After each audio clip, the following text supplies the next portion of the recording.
Hey, everybody. Pastor Jim. I just got done with a kids' church live, and we had so much fun talking about prayer. And so tonight I'm bringing you the after show that we did with our friends Jeff and TJ, who used to help us in kids ministry back in the day, oh man, way too long ago. But we had a great conversation, great guys, very encouraging. And Kim and I loved talking to them. And we thought we would share this tonight because it just goes along with our night of prayer. This week we've been talking about prayer and how God always hears us. Sometimes it doesn't seem like it, but he does. And so I'm going to go away and then I'll come back at the end. But I'll be watching the chat and see if I can respond to people who are watching. Make sure you, if you haven't yet, go to our YouTube channel, Kids Church Live 2020, and like our page, and then click subscribe, ring the notification bell, so every time we do something, you'll get notified. You don't have to watch it. We're not going to make you, but we would love it if you could, just like our page, subscribe to it. So without further ado, I'm going to play our video with Jeff and TJ and me and Miss Kim, and I'll be back at the end. It's about 27 minutes long. So hang in there for a few more minutes, and I think you will be encouraged. And if you work with kids at all, you're going to love it. You're going to love it. So I'm going to make the this screen big. Well, I'm going to take the caption away. We don't need to see that. I'm going to make this big, and I'll be back at the end. Okay.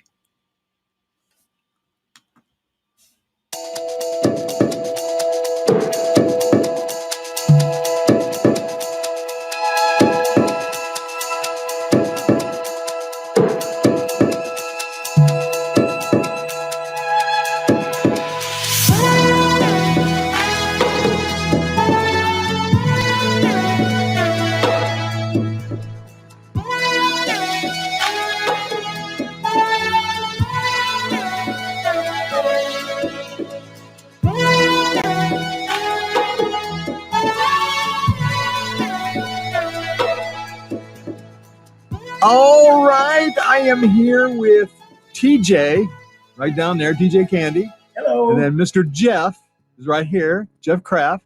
And you guys know Miss Kim. And I'm Pastor Jim. And these guys, oh my goodness, they've been a blessing to me. Yeah. And the kids ministry, wherever they've been. Mm-hmm. We all work together at the Big Vineyard in Cincinnati. Yep. Back. When was that, Kim? It was back in the 80s. You have to say how long? No. In the we 90s. all had more. We all had lots more hair. And darker hair. Yes. But these guys helped us so much. And I wanted to ask you guys, I'm having a hard time remembering, like, TJ, were you already working with the kids when we showed up, Miss Kim? I think I was, yeah.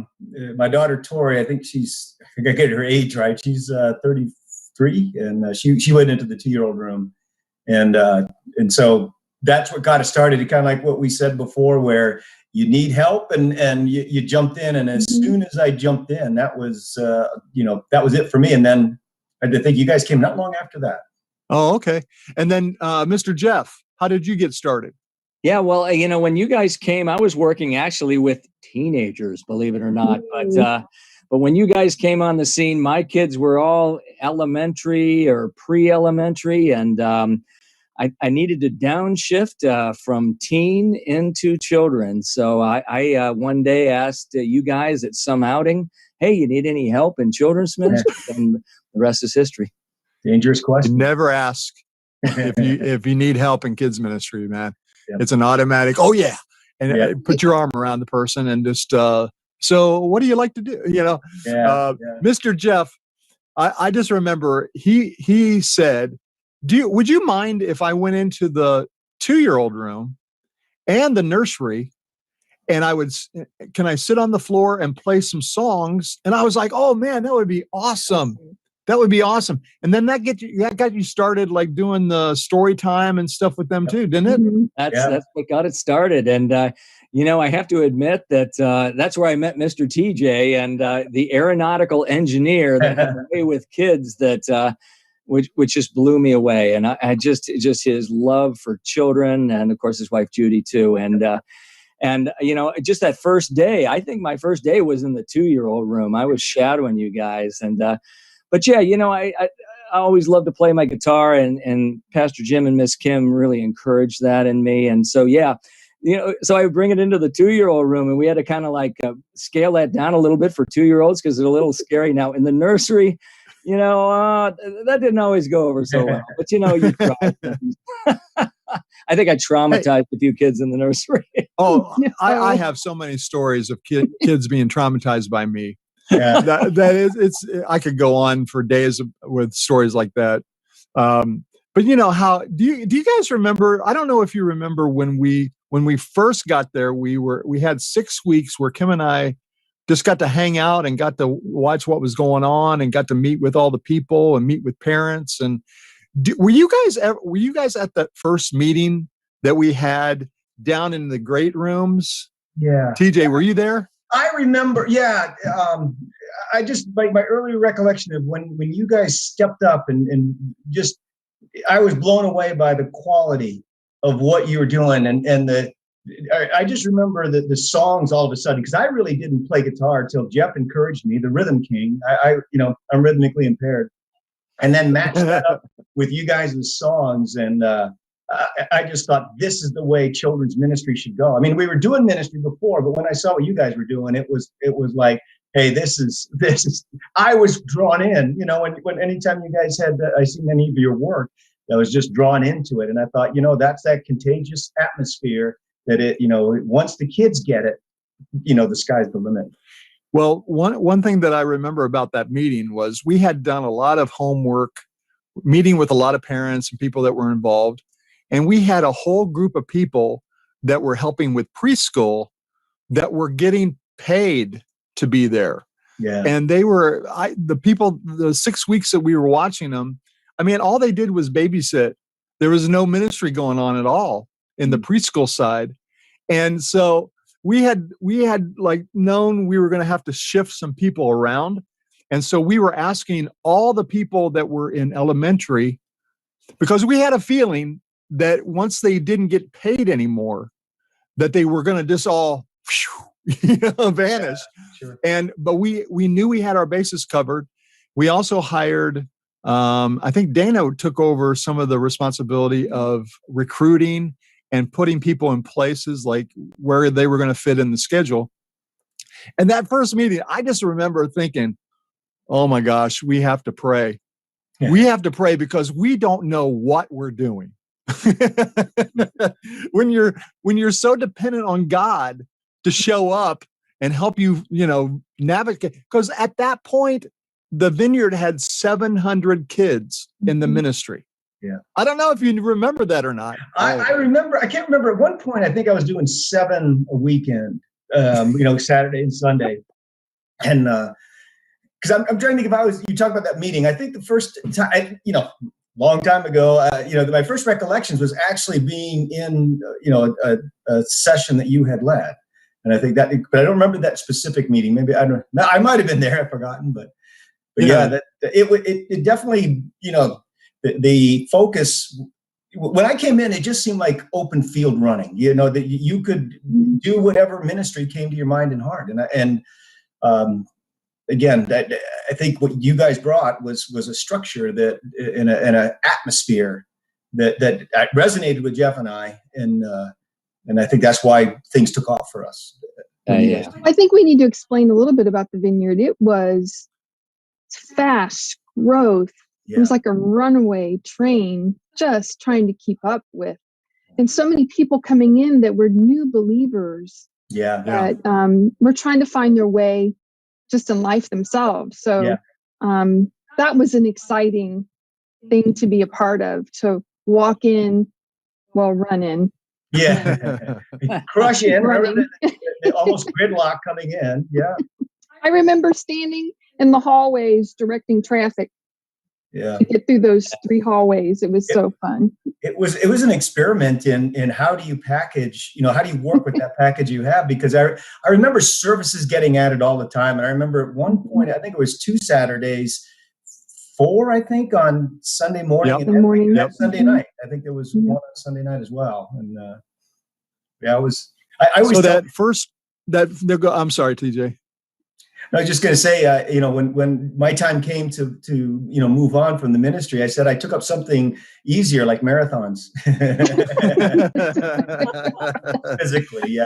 But well, I just remember that first meeting that we had, and we definitely went into it with a lot of prayer, with a lot of like little meetings with parents and people, and prayer was always a big part of that, because we were just out of our realm. I mean, we were hired from being a volunteer up in Cleveland of a church, pretty significant sized church, but really to be hired at the Vineyard, the way I say it is, they were dumb enough to hire me, and I was naive enough to take the job. Yeah. Because I had no idea. Yeah. And it was like Miss Kim said, it was a runaway train. And so we did our homework, and that first meeting I was like, okay, so all the people that are helping with preschool, you're welcome to come back next week, but you're not going to get paid anymore. I don't know. Looking back, I was like, I probably could have done that a little differently, but it was what we knew, and we were I couldn't figure out like where all this money was coming from to pay for these people being in the rooms. So I knew I could take just a skeleton crew of people with me to do elementary, and all the people that were really doing elementary were asked to help in preschool, and start changing the program and start doing. But man, I tell you what, we had to pray a lot. Yeah. Mm-hmm. And I don't know, were you guys part of those Tuesday night prayer meetings that we used to have? Sure. I was thinking about that. I think so. I again, just trying to tap into those memory banks. I surely remember. We don't want to tell them how many years ago that was. Yeah. It's good to have old friends, but then the other side is they are old friends. Yeah, it is hard to remember. I mean, it as Kim says, it was quite a rush. It was a freight train that was going fast and accelerating, and you just hung on, and really led to more of a reliance on prayer, more of a reliance on the Holy Spirit to guide, because you knew you were part of a move that the Holy Spirit was doing, and it was more or less you're either on the, you're with it and trusting God, or you're not on the train. Right. And PJ, real quick, it's just that whole getting started. Just to say that that ministry to the little ones is not babysitting. I mean, that's what resonated with me. Yeah. I just knew in my heart that we needed to, the kingdom, the kingdom belongs to little children, to the church of today, not tomorrow. And I don't care how old they are. And just you guys ushered that in, and that was just. I caught that, and I wanted my kids to have that a meaningful, age-appropriate experience, right? And you guys just brought in that encouragement and and maybe we didn't know what we were doing, but then again, by the Lord and tapping into prayer and whatnot, we found our way, right, TJ? I mean, just, I get chills thinking about it still. Pastor Jim, when you talk about prayer, I think probably one of the most important events that influenced me was very early on. I think Caitlin was my 2-year-old at that time. I had not been in the 2-year-old, I'd been in there long enough. And so you're used to seeing things. And one day this little girl came in, about 3 years old, and she had her arm in a cast. And there's, nothing that brings out the emotion in you. Oh, look at that. And the Lord obviously put this on my heart. And I said, oh, let's have a boo-boo prayer. And I just remember, as I said that, there was this one little boy, and without any prompting, he walked over and started to lay hands on the cast.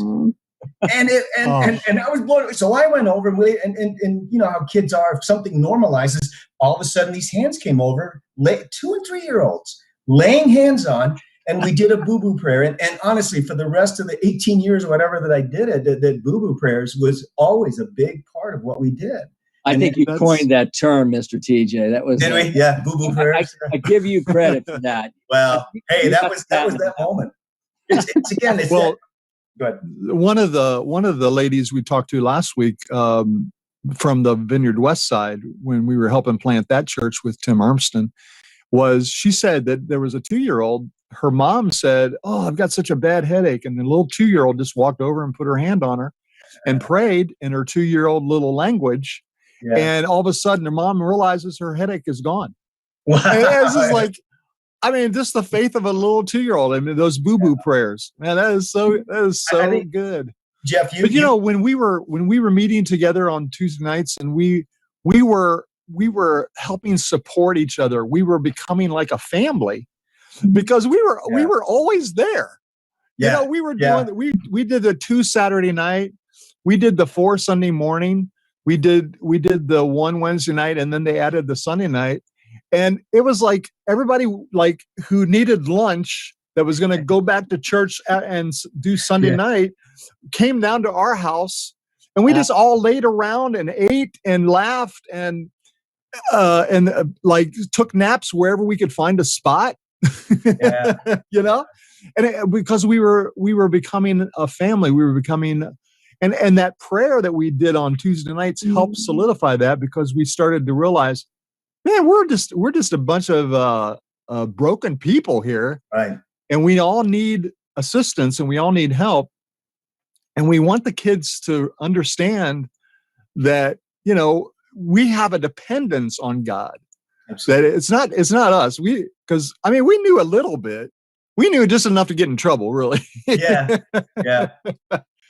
But it was that prayer on Tuesday nights that really solidified, I think, in the outings that we used to do. Did you guys ever go bowling or anything with us? I can't remember. No, I don't think so. I remember going to your house, because your house was real close to the church, right down, like with walking distance. I remember that. And we're 6 houses down. Right, Mr. Matt and Miss Tammy. I can remember spending a lot of time with you guys and with your kids. Because my kids kind of were good friends with your kids at that time, and especially the boys and Jameson. I will never forget. It was 8:30 service. Your kids used to be at the 8:30 service, Jeff. Oh yeah. And TJ, were you kids at the early service too? I'm trying to remember. See, during that stage, recognize Judy and I were actively churning out new kids of our own. So we were our time. It's a blur. I mean, it really is. I was telling Judy the other day that some aspects of that I just don't remember sections of the kids growing up, because it was just a wild ride. But well, one of the things that I remember distinctly with Jeff's kids was we had this thing called the blacklight story. Oh yeah. And so we had these blacklight bulbs in the ceiling, and we had these little poster board things that we made up, and we put them on sticks, and we turned all the lights off, and every 8:30, when it was time for the blacklight story, I said, "Okay, we need to turn the lights off. It's time for the blacklight story." I would hear Jeff's kids, David and John, go, "Yes." As I told you, John still does that today. Oh, love it. I love it. So do you remember how, so did you guys ever, like, I know you guys were talking about the boo-boo prayers and stuff. So one Wednesday night, I think it was a Wednesday night, I was sitting in a room with, I think it was the 2-year-old room. For some reason, we were down there, and we were sitting with all kinds of age group kids. And there was this little blonde, we were asking for prayer, if we could pray for anything. And this little blonde-headed girl, she was this pretty little thing, little petite thing, beautiful blonde hair and blue eyes. And I was like, so is there anything we can, I'd never heard her voice before. And I was like, is there anything I could pray for you about? And she just looks at me dead in the eyes and goes, you can pray that, because I saw my dad shoot my mom. Oh, no. I was like, and I looked at her older brother and her sister, and they were like shaking their head. So I didn't know what that meant exactly, but I was, oh, okay, we can pray for that.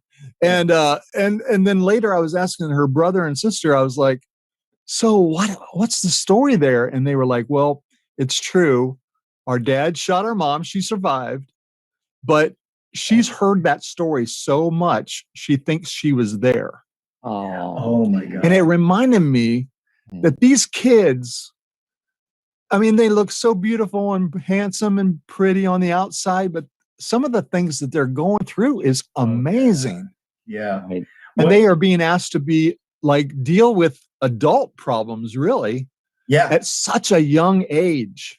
Sure. Yeah. And that was the church to Miss Kim's point. I mean, we were a church that opened our doors to, come as you are, you'll be loved. Don't expect it to stay that way. But, we just had any number of people coming from broken situations and their kids. Yeah. And their kids were a part of that.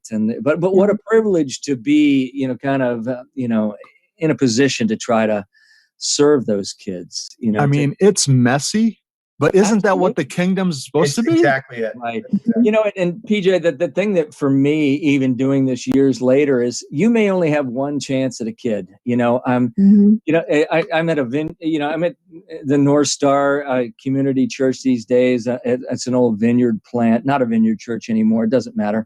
But I know that I see kids one time, and I may have one chance to just try to pray for them or to pay attention to them, and that may be the only chance you'll ever get. And you don't know, what a difference that makes in eternity. That's for the Lord. It's not to our glory. Yeah, I know there's many times I could probably fill an hour with stories of things that I've seen, but there was a couple. To your point, Jim. I mean, these kids are going through things that we can't imagine. One day it was Father's Day, and so we were coloring pictures for this 2 years old. Coloring was part of the thing this day for our fathers, and this one little boy just sat there stone-faced and come on, dude, you want to? He just looks up and goes, "Rick is not my father," and he wasn't going to do anything for that, but it was more like it was just that realization that these kids. So true, TJ, so true. And I think I want to point out one thing too, Jeff, that you said that some of these things we heard and said echoes in my mind was that we said. These are 2 and 3 year olds and 4 and 5 that you worked with, but they're fully fledged prayer warriors. They're fully fledged members of the kingdom of God, and what they see, and to the point of sometimes we had one. I remember one boy that he didn't come back. I would take a couple weeks off in the summer, and I came back and he had passed, and that was kind of humbling because you recognize you were the only Sunday school teacher that he had, and then grounds. That's true. It's very, very true. What awesome years those were. What's that? Oh, yes. What awesome years those were. For us, we hold them very close to us and such precious memories. And you guys were a part of that. Yeah. So hey, God allowed it. I mean, I think the greatest thing, Jeff and I have said it over and over again over the many years, was that, God is in control. This is about what he's doing. Hopefully we get out of the way. And that I always thought that, we're speakers up in front, but you're plugged in, right? The best, you're plugged into the right source, and you're really Jesus to them. I mean, I remember I don't want to take up too much time, but there was one story towards the end of my time in the children's ministry, and a parent came to tell me how their child would set up pretending he was Mr. TJ singing, and he couldn't wait for Sunday. And I said, my 3-year-old cannot wait. Is it Sunday yet? Is it Sunday yet? And as she's talking to me, I was standing out in the hallway, and it was almost like I heard the Lord say, "It's not you, you know." And I remember feeling such a joy. And I said, "That's right." He said, "I can give to you, or I can give to anybody standing in this hallway what I've given to you." And I felt such a joy about that, because it was such the truth. Everything that you do and say it isn't TJ that they hear. TJ talks, but they hear Jesus. And that's what they connect with. That's what brings them back again and again. And what a privilege, as Jeff said, that we got, us unworthy people, that the creator of the universe used us to change lives. And it's most humbling thing. Amazing. Awesome, TJ. Well, that's so good. So amazing. I agree. You know, it's like we're the little boy who brings Jesus his lunch. Yeah. And, you know, it's amazing to see what God does with it. Yeah. But it's our job just to give him what we have. Absolutely. And I know you guys have done that over and over again. And we are so thankful for people like you. But one last thing, I wanted to have you encourage people who, you know, might be on the outside of kids ministry. Just, you know, encourage somebody how they can make a difference, especially when they can pray. You know, you don't even have to be in a room with the kids, but you can pray for the ministry. You can pray for the people that are doing it. So just one last word of encouragement for people. Well, Jeff, I've spoken a lot. Why don't you? We'll let you go first. Yeah, Jeff. You know, I don't know. The one thing that oh my gosh, you know, just, you know, as an adult, before I got into children's ministry, I wanted to be the worship leader at a church plant of the Vineyard, and I failed miserably at that. And come to find out through the encouragement of PJ and Miss Kim that I really was a Sunday worship leader. Absolutely. It just happened to be with 3, 4, 5, and 6-year-olds. And so I guess my point is that, you know, just the richness, there's a place for everybody in children's ministry, to PJ's point. You know, you can't do any nobler purpose than to serve a child. So I got a chance to play my guitar. And you know what, if I busted a string or I forgot the words, you know what, the kids could care less. And, that's right. You know, and so children's ministry is a place where you can just, the Lord can just do his stuff through you. So, and you taught this one. Remember, you got me playing guitar. And you are not rhythm impaired, Mike. So one last story to go away on. So I don't know if you guys remember, an older gentleman, we had gone into, I think, big church, and we were needing some people to come around to the different rooms and tell stories. And his name was Dell, and he was 80 years old. 80 years old. He had never done kids ministry, and he saw the puppet and thought it was funny. And then he said he'll be a storyteller. Well, he went in, at that point we were making books for the guys to go around and sit in a rocking chair and read to the kids. And Grandpa Dell, they start calling him Grandpa Dell. I remember. And he was getting more from the kid. He told me later, he's like, I get more from the kids than I give them. Yeah. It's amazing. Absolutely. And he had to go into the hospital for some sort of surgery or something. And the kids were like, where's Grandpa Dell? And we were like, he had to go to the hospital. Can we make him a card? And they started making him cards, and they were all signing it. And I don't think it was me. I think it was somebody else that took it to him. And he started crying because he did not realize the impact that he was having on these kids just by showing up and telling a story, you know? And that's what we all try to do. We just show up and tell a story. Just be available. That's right. Any last words, guys? Miss Kim? Just love you guys. Love families you too. Have been very precious in our lives. So thank you. we love you guys. Just may the Lord just empower you to keep loving on the kids. And yep. Yeah, thank you for encouraging us too. Oh, absolutely. We feel like we're kids that picked up all these things from you. And I've always said, for the people that even are thinking about ever getting into the ministry, I keep dreaming about writing this thing is what I learned from 2 and 3 year olds. You should do that. Yeah, you should, man. But or what it took 2-year-olds 18 years to teach me. For anybody that's thinking about getting into children's ministry, just take the step and let the Lord lead. Start doing that, buddy, and I'll help you with that, man. I'll chime you in. And you could have a whole chapter on boo-boo prayers. Absolutely. You could have a kid's book just on boo-boo prayers. Yeah. That's very, very true. Very, very true. Well, appreciate you guys. Love you. Love you guys too. Thanks so much.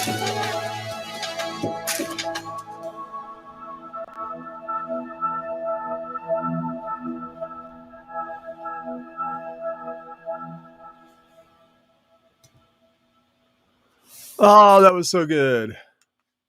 Jeff and TJ, what precious people, man. And their families were always very supportive. And I'll be very disappointed if I don't hear a new Amazon bestseller, Boo Boo Prayers.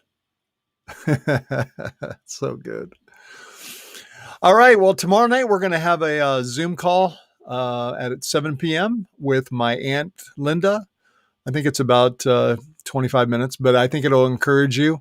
It'll be our last night for prayer. And then next week, we're going to talk about growth. And this week, we talked about prayer and being patient, knowing that God hears us. And next week, we're going to talk about growing things, because next Friday is Plant a Flower Day. All right, y'all. We'll see you tomorrow night. Thanks for checking in. Love all of you. Go love the kids. Bye.